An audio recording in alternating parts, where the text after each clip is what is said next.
Assalamualaikum warahmatullahi wabarakatuh. Aku Valentina, kelas manajemen 24B.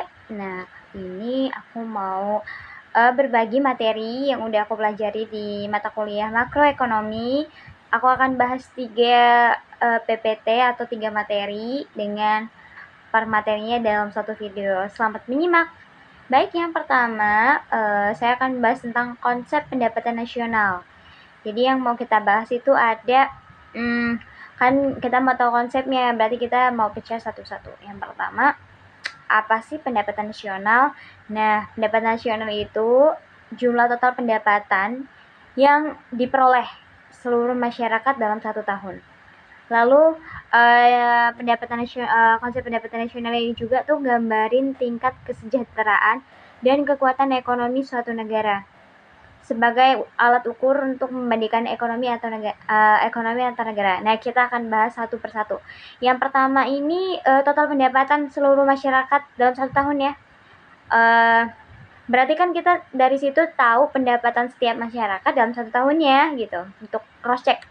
Lalu kedua itu untuk menggambarkan. Jadi kalau misalkan per tahun ya, 2015 ke 16, 2015 2 miliar, 2016 7 miliar ya, jadinya kita pendapatannya meningkat, berarti sejahtera dong. Lalu sebagai alat ukur untuk memberikan ekonomi antar negara ya dong, kan jadi tahu pendapatan dari negara ini, negara itu gitu.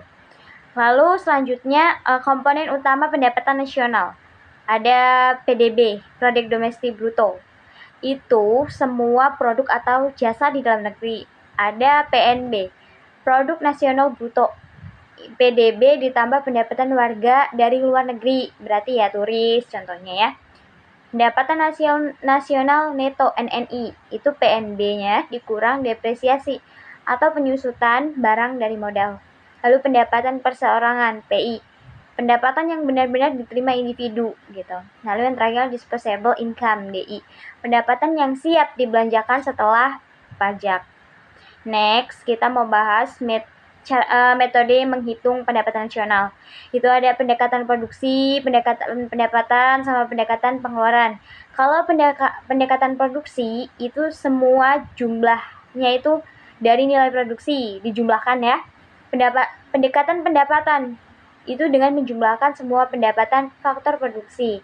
Lalu pendekatan pengeluaran, konsumsi ditambah investasi ditambah pengeluaran pemerintah, lalu ditambah ekspor atau impor. Ya enggak ekspor atau impor, ya ekspor impor. Ditambah ekspornya dikurang impor, sorry ya. Lalu ada faktor yang mempengaruhi pendapatan nasional. Ada apa aja sih? Yang pertama ada tingkat investasi. Ya. Lalu yang kedua ada tingkat konsumsi masyarakat.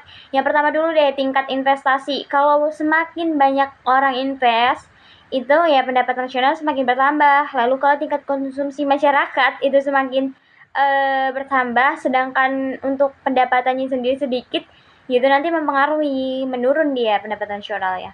Terus perdagangan luar negeri itu banyak persaingan di mana kita lebih banyak untuk ekspor ya, kan ini jualan orang luar, kita ekspor, berarti kan yang dapat banyak cuan itu orang luar negeri gitu, sehingga itu menghambat untuk pendapatan nasional. Lalu kebijakan pemerintah ya kan, for example kenaikan harga disebabkan itu karena kita pendapatannya kurang, jadi termasuk ke kebijakan pemerintah sih itu. Maka dari materi yang saya jelaskan dapat ditarik kesimpulan 3 poin yang saya akan sampaikan pada kesimpulan kali ini. Pendapatan nasional menggambarkan kekuatan ekonomi suatu negara, ya kan? Kekuatan, kalau dia kuat. Kekuatan bila mana pendapatan itu bertambah ya, karena itu sebagai curve per tahunnya kita bisa lihat. Lalu yang kedua menjadi dasar pengambilan kebijakan fiskal dan moneter.